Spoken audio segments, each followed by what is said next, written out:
Thank you, Caroline. Let's get to the one big, beautiful bill first. It appears now you're going to get at least 50 votes in the Senate. There'll be some amendments. What is the president's confidence level in getting 218 votes in the House by the end of this week in order for him to sign it on Friday? Well, look, we are very well aware, the president is very well aware, that this bill needs to not only pass out of the Senate, but it needs to go back to the House, and we need the full weight of the Republican conference to get behind this bill, and we expect them to, and we are confident that they will. The president has been working hand in hand with Senate Majority Leader Thune and also our House Republican leader, or the Speaker of the House, Mike Johnson, both of whom will be at the White House today to meet with the president yet again. I believe they were here this morning, actually. I have one follow-up. Sure. You outlined Jerome Powell and the note that the president just sent to him. There are many who believe that Powell has been politicized in a lot of different ways. The president has not been shy about acting on things that he believes in. Why not just fire Jerome Powell and put in somebody that is going to lower rates? Why wait?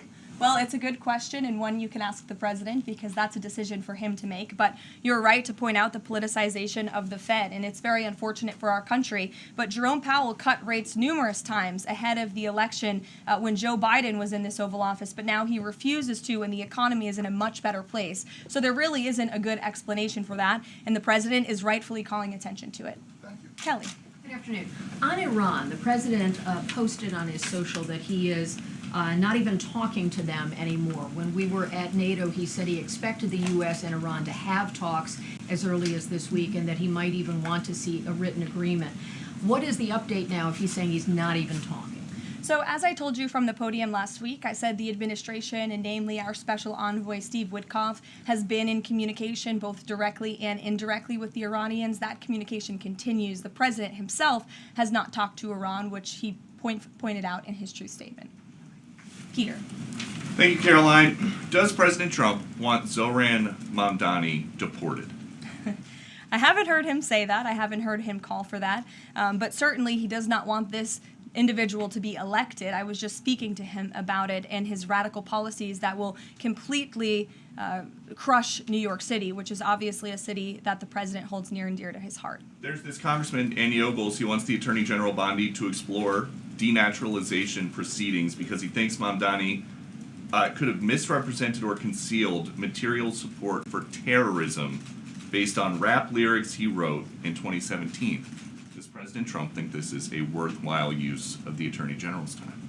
Well, I'll let the president speak to that. I have not seen those claims, but surely if they are true, it's something that should be investigated. And could President Trump see himself, you said you just talked to him about this, could he see himself working with a mayor, Mamdani, somebody who, on Meet the Press this weekend, was given 3 chances to condemn the phrase globalize the intifada, but he couldn't? Yeah, look, the president is always willing to work with everyone. He's working with Democrats across the country, Democrat governors, and he said he'll work with people on the far left. He works with Republicans. He works with people in the middle. He wants to do what's right for America, but surely someone who holds these values and is quite literally a communist and condemns every value that makes this country great. Common sense, law and order, low taxes, working hard, and earning your keep in this country. He's against all of that, and I think the president would find it difficult to work with someone like that. If he is elected, I'm sure you'll hear more from the president on that, but we'll have to see. Hopefully the voters of New York City choose wisely. Sure. Thanks, Caroline. The president on Friday said that he was hopeful of a Gaza deal within the next week. Can you give us an update on any progress towards that, and on any talks that the White House is having with Israel on that? Sure. Well, I know that Mr. Dermer is in Washington this week to meet with senior officials here at the White House. I also know that this administration is in constant communication with Israeli leadership, and the president himself speaks frequently, as you know, to Prime Minister Netanyahu. But this has been a priority for the president since he took office, to end this brutal war in Gaza. It is because of this president that humanitarian aid is being brought into the region. It's heartbreaking to see the images that have come out from both Israel and Gaza throughout this war, and the president wants to see it end. He wants to save lives. And however, the main priority for the president also remains to bring all of the hostages home out of Gaza. As you know, his tireless effort has brought home many of the hostages, including all of the American hostages who were held there. So he wants to see both things happen, and we're continuing to work very hard to do those things. Sure. Yeah, thanks, Caroline. What is the White House's response to Senator Tillis's criticism articulated from the Senate floor yesterday, in which he said passing the big, beautiful bill would betray President Trump's promise to protect Medicaid? Well, he is just wrong. And the president and the vast majority of Republicans who are supportive of this legislation are right. This bill protects Medicaid, as I laid out for you, for those who truly deserve this program, the needy, pregnant women, children, sick Americans who physically cannot work. And what it does is it ensures that able-bodied Americans who can work 20 hours a week are actually doing so, and that will therefore strengthen and protect those benefits for Americans who need it, as well as cutting out the waste, fraud, and abuse, as well as getting 1.4 million illegal aliens off of the program. So all of those measures are actually going to protect it for those who need it. That's the president's position, and that's what this bill does, and that's why Republicans need to vote for it and get it to the president's desk. That kind of criticism from a Republican senator, is that reason for concern for the passage of this? No, it's not. We're confident this bill is going to be back at the White House by the 4th of July. Stephen. Thank you, Caroline. Two questions. On the New York mayoral race, does the president plan to make an endorsement? And secondly, on Jerome Powell, a lot of the focus obviously has been on interest rates and him keeping them high, but a new controversy erupted today. My colleague first reported that he's facing Chairman Jerome Powell is facing accusations of lying to Congress, which is a potential crime, about luxurious details of the Fed's $2.5 billion renovation project. Senator Loomis has called attention to this. Some experts want him to be investigated. Does the White House want these allegations investigated and, if found substantiated, punished? I'll have to take a look at those allegations, and I will raise them to the president's attention and let him speak on them himself. To your first question regarding the mayoral race, the president was asked that yesterday by Maria Bartiromo. He refused to give an endorsement, so you won't get one from me at this podium unless he wants me to do that. Philip, go ahead. Oh, Sure. And then I can go to you. cool. Thanks. Thank you. The president said that he's working on a temporary pause for immigration enforcement in certain industries. I'm wondering what you can tell us about how he's determining which industries are deserving of a pass. He mentioned farmers, but what about, say, construction workers? I mean, shouldn't there just be one standard here? I don't have any more details to read out for you, but what I can tell you is that the White House is working closely every day with the Department of Agriculture as well as the Department of Homeland Security when it comes to workforce enforcement, worksite enforcement, and the president's focus and the focus of this administration is, of course, to remove public safety threats from the streets and to deport as many of the illegal criminals, especially the violent criminals that we know are still here because of the previous administration. So that's the main priority and the goal. And then the president has already made cuts to the Office of the Director of National Intelligence, but now Senator Tom Cotton has put forward a bill that would cut the office by another 60%. What's the president's reaction to that legislation, and is this something that he would support, those additional cuts? I don't know if the president's even aware of that legislation, but I will get you a response if he is aware and if he wants to respond to it. Go ahead. Thanks, Caroline. You mentioned the dangerous wildlife at the Alligator Alcatraz. Is that a design feature? Why is the president going with this mega bill in such a precarious position in the Senate? And then also, can you talk about the CBO estimate that it would add about 11 million uninsured? Well, look, when you have illegal murderers and rapists and heinous criminals in a detention facility surrounded by alligators, yes, I do think that's a deterrent for them to try to escape. We do know that some of these illegal criminals have escaped from other detention facilities, like one in New Jersey, which I know was recently reported on. So, of course, we want to keep the American people safe, and we want to remove these public safety threats from our streets, and we want to effectively detain them as best as we can. As for why the president is going, I think his trip to this detention facility actually underscores the need to pass the One Big Beautiful Bill, because we need more detention facilities across the country. The last administration let in nearly 20 million illegal people from all over the world, and this administration is focused on arresting and detaining them. But in comparison to that 20 million illegal criminal population in our country, we only have 7,000 ICE agents in the interior who are doing this very important work. And so we obviously need more personnel, we need more resources, and that's why we need to pass the one big beautiful bill. On the CBOs. Go ahead.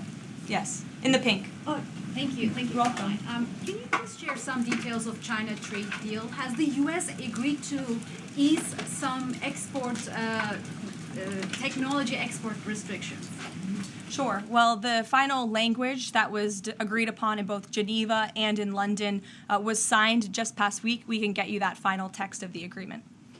Go ahead. Thank you, Caroline. Eamon, and then behind you. Okay, thanks, Caroline. So on Jay Powell, has the president got a short list of who he wants to see as Jay Powell's successor, and is he going to name a successor as early as this summer? I won't get ahead of the president on any announcements on that. Does he like Scott Besson for the job? Again, I won't get ahead of the president. And on TikTok, if you could, real quick, he said Sure. yesterday he's got a buyer, but the question there is, does he have a seller? And do you have any indication from the Chinese government that they've authorized a sale of TikTok to the U.S. or to U.S. buyers? What I can tell you is that these discussions with China regarding the sale of TikTok have been ongoing at the highest level, and they will continue. As you know, we have another 90-day extension, and it's just to continue to work out this deal and make sure that TikTok stays on for the American people. That's the president's main goal in this, while protecting their privacy and their security. Behind you. Go ahead. Thank you, Caroline. The president has been calling for a deal in Gaza for 2 days and many posts. Who is blocking the deal? And one other thing, when he posted on Netanyahu's trial, also he said it interferes with the negotiations on Iran and on Gaza. What did he mean by that? I'm sorry, to your second question? The second question, when he posted about the Israeli Prime Minister trial, he Yes. said it interferes with the negotiations on Gaza and on Iran. What did he mean by that? It interferes because it physically and logistically was interfering. The prime minister was slated to go to court last week when he's in the middle of negotiating a peace deal and bringing hostages out of a war-torn region. And so the president was simply, I think, emphasizing his empathy that he has for Bibi Netanyahu and seeing him go what he's going through with his own judicial system in the state of Israel. Clearly, the president knows that very well. He, too, was a victim of a judicial system that was trying to put him in jail, as you all know. You all covered it. But President Trump prevailed. That's why he's back in the Oval Office, and he believes that Bibi Netanyahu is a great leader for the people of Israel. The president just worked with him closely to end that 12-day war and to obliterate Iran's nuclear facility, to take out that imminent threat, not just to the state of Israel, but also to the United States of America and the rest of the world. And he believes that Prime Minister Netanyahu should be praised for that. Go ahead. Thanks, Caroline. On the mega bill and the amendment that would limit Medicaid expansion under the Affordable Care Act, does the president want that amendment to pass? The president wants this bill to pass. Meredith. Hey, thanks, Caroline. On trade, we have this looming July 9th deadline coming up. We heard the Treasury Secretary say that he expects to wrap up these trade deals by Labor Day, but when President Trump was asked yesterday about any extensions by July 9th, he said, I don't think that would be necessary. So is the president ruling out any extensions on trade for any nations, even if they're negotiating in good faith? Well, you heard from him directly. He said he did not think that it would be necessary. He is going to set the rates for many of these countries if they don't come to the table to negotiate in good faith. And he is meeting with his trade team this week to do that. Mary. Thanks, Caroline. I just watched a CNN segment on a new app called ICE Block, and it kind of appeared to be promoting this app where you can tell people where ICE agents are. Given the recent rise, An app that tells people where ICE agents are? Yes. And given the rise, I believe 500% increase in assaults on ICE agents, I wanted to see if you could comment on that and why CNN would be promoting such an app. Well, it's a very good question. I'll have to go back and watch the clip myself, but surely it sounds like this would be an incitement of further violence against our ICE officers. As you know, as you stated, there's been a 500% increase in violence against ICE agents, law enforcement officers across the country who are just simply trying to do their jobs and remove public safety threats from our communities. And that's something we as Americans, including journalists at CNN who live in many of these cities where illegal aliens are hiding and were let in from the previous administration, should be very grateful for. So we haven't seen the clip. We'll take a look at it, but certainly it's unacceptable that a major network would promote such an app that is encouraging violence against law enforcement officers who are trying to keep our country safe. Caroline? Shelby. I just wanted to get a clarification on the Senator Rick Scott's amendment. It sounds like the president is agnostic about whether it's attached. Is that accurate? Look, I'm not going to get into the details of the discussions that are ongoing right now, but the president wants these senators to come to a conclusion, to get this bill back to the White House as soon as possible and make sure that it's a piece of legislation that can make its way back through the House as well. So obviously there's some ping-ponging between both sides of Capitol Hill right now, but that's why Senator Thune and Speaker Johnson are working with the president in lockstep every step of the way. In the back, News Nation, go ahead. Thanks, Caroline. The president did and announce. then in front of you, Oh, yes. in front of. The Sure, president I'll take did, both of you. The president did announce last week that the trade deal with India is closed, and this could happen anytime soon. Are there any roadblocks as of now? Are there any updates on that? And how does the president see this about China's role or its influence in the Indo-Pacific region? Sure, yes. The president said that last week, and it remains true. I actually just spoke to our Secretary of Commerce about it. He was in the Oval Office with the president. They are finalizing these agreements, and you'll hear from the president and his team, his trade team, very soon when it comes to India. And on China? How do we counter China on that front? Yes, I mean, look, India remains a very strategic ally in the Asia Pacific, and the president has a very good relationship with Prime Minister Modi, as you know, and he will continue to have that. Go ahead. Thank you, Caroline. On the reconciliation bill, Senator Tillis from the floor yesterday seemed to suggest President Trump was getting bad counsel on the effects of the bill. Is President Trump aware of the analyses, and there are several of these, that suggest if rural hospitals potentially close, if there are Medicaid patients in the millions that become ineligible for that? Yes, and that claim is just simply untrue. Rural hospitals comprise 7% of all hospital spending on Medicaid, and that illustrates that they have not benefited from the massive increase of waste, fraud, and abuse under the Biden administration. So this bill strengthens Medicaid. It will protect those benefits that hardworking Americans need, and that's why the president wants this bill to pass. The senator was wrong. The president put out a Truth Social post addressing it, and then the senator announced he's no longer running for office anymore. So I think that case has been closed, and the White House is continuing to focus on getting this legislation to the president's desk for his signature. Go ahead.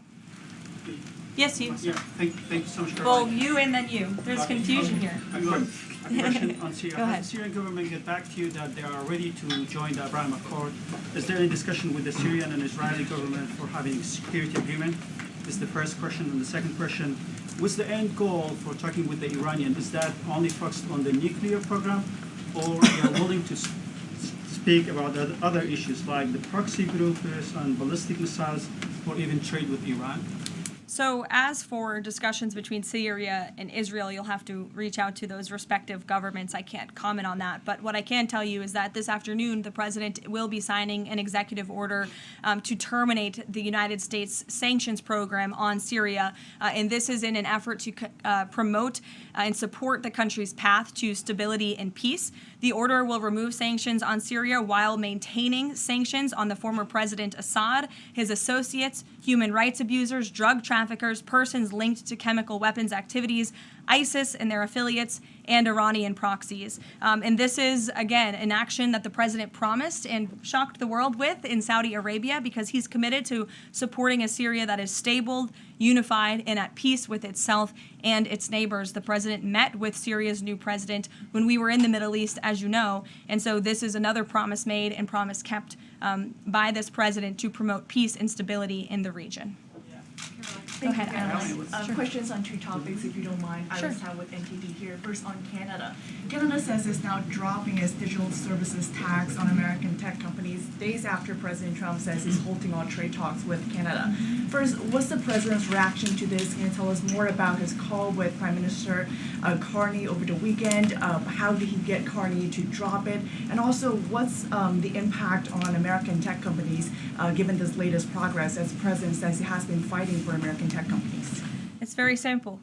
Prime Minister Carney and Canada caved to President Trump in the United States of America. And President Trump knows how to negotiate, and he knows that he is governing the best country and the best economy in this world, on this planet. And every country on the planet needs to have good trade relationships with the United States. And it was a mistake for Canada to vow to implement that tax that would have hurt our tech companies here in the United States. The president made his position quite clear to the Prime Minister, and the Prime Minister called the president last night to let the president know that he would be dropping that tax, which is a big victory for our tech companies and our American workers here at home. And on Harvard, if you don't mind, the administration today formally accused Harvard of violating civil rights laws by not doing enough to fight anti-Semitism.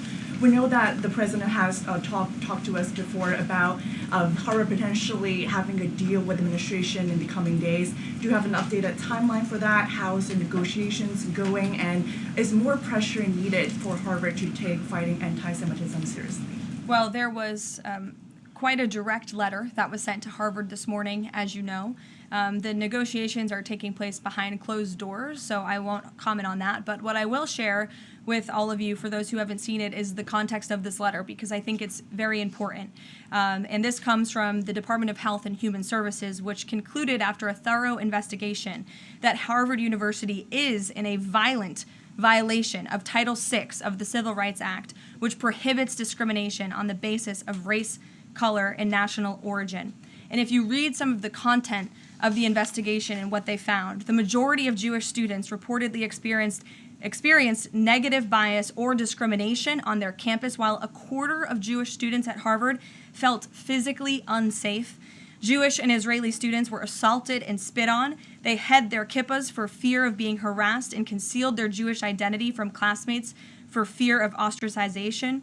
Images were widely circulated amongst the Harvard community that trafficked in obvious anti-Semitic tropes, including one that showed a $ inside of a Star of David, and the campus was vandalized with anti-Semitic stickers, including one that showed the Israeli flag with a swastika.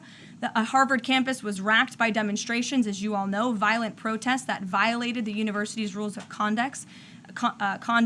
The demonstrations called for genocide and murder, denied Jewish and Israeli students access to campus spaces. These are all facts that Harvard cannot dispute, and that's why the administration has found them in violation of Title VI and has threatened to withhold their federal funding, because if you break federal law, you should not be receiving federal tax dollars. And so I rest my case on Harvard. Andrea. Yeah, so President Macron of France earlier today said that tariffs levied by powerful countries are often a form of blackmail, and criticized the sort of process that's underway. He didn't mention the United States specifically, but said that these tariffs are really hurting developing countries. So there's this big UN conference going on. What do you say to that? What is the president, was he aware of that comment, and did he have any response? I think the president and the White House would certainly reject that characterization by Prime Minister Macron. Tariffs are an effective use of presidential power to bring back the middle class, to bring back our manufacturing industry, which was the backbone of our American economy and has been hollowed out by globalist politicians who have caved to foreign countries instead of doing what's right for American workers. That's why the president is effectively utilizing his authority to wage tariffs and to utilize tariffs, and continues to be in discussions and negotiations on trade to do what's right for America. And Europe and the rest of the world might not be used to that, but President Trump is back in town, and he's going to do what's right for our people and our country. Can I just follow up on Netanyahu? So there's a report in Israeli media that the Prime Minister will actually be here, that Netanyahu will be here today meeting with the President. Can you confirm that? I don't believe Prime Minister Netanyahu is here today. I think you guys would know about that by now. Unless there's something going on I don't know about, but I don't believe he is. I do know he has expressed interest in coming to Washington and meeting with the President, and we are working on a date for that. I do not believe it is today, but that would be fun. You never know in this White House, let's be honest. Go ahead. Thanks, Carolyn. Does the President support this new measure in the big, beautiful bill that would impose steep new taxes on new wind and solar projects? I believe you're referring to the credits for wind and solar projects. No, and we're talking about the new tax. There's a new tax that it's estimated would add 10 to 20% to the cost of any new wind and solar projects that start after this year. Again, I don't want to comment on the specifics of provisions, but I'm sure the president will speak on that directly. Again, this is an ongoing process. The president continues to be very much engaged with the leadership in both the Senate and the House to get this bill back to his desk. Did the president ask for that provision? Because the National Building Trades Union is saying that it's the equivalent of terminating more than 1,000 Keystone XL pipeline projects. Is that something that would concern him? Well, the president spoke on this yesterday in his interview, and he said he understands that legislators want to protect jobs in their communities and in their districts. And so he understands why some of them are against this provision, but he also understands why people want the provision. So again, this is an ongoing deliberation and discussion, and the president is engaged in this very much. Go ahead. Thanks, Caroline. We've been hearing from White House officials for weeks that you're close on trade deals with a number of countries. Can we get any update on which countries will have deals by the 9th and when there may be any announcements? I'll let the president and the trade team speak on it. Can you respond to the CBO estimate that the Senate bill would increase the deficit by nearly $3.3 trillion? This is one of the most fiscally conservative pieces of legislation that has ever made its way through Capitol Hill. There's $2 trillion in mandatory savings in this bill, and not only that, the projected growth that this bill will bring to our economy. It will be an economic boom. The Council of Economic Advisors has an analysis that shows that the bill will generate $4.1 trillion in economic growth, and it will cut taxes, putting more money back into the American people's pockets. That's why this president wants this bill to pass, and I know he's busy working the phones and doing what he needs to do today to make it happen. So we'll see you all later. Thank you. We'll see you in Florida tomorrow. Thank you.